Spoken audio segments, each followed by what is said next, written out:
أهلا وسهلا ومرحبا بكم في ويكيناس، فيديو جديد عن المخترع والمهندس ورجل الأعمال إيلون ماسك.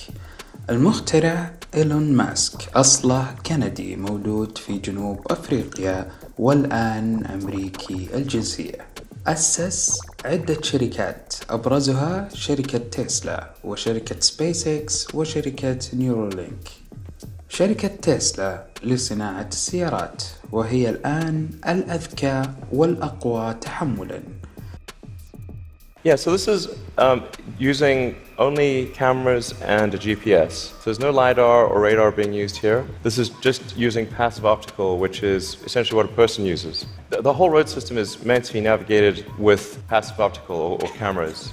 And so once you solve cameras or vision, then autonomy is solved. If you don't solve vision, it's not solved.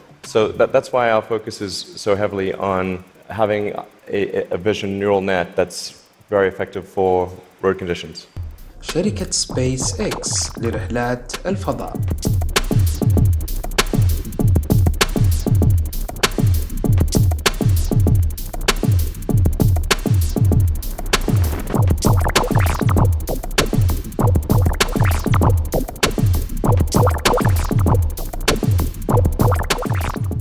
ونيورولينك متخصصة في علم تقنية الأعصاب.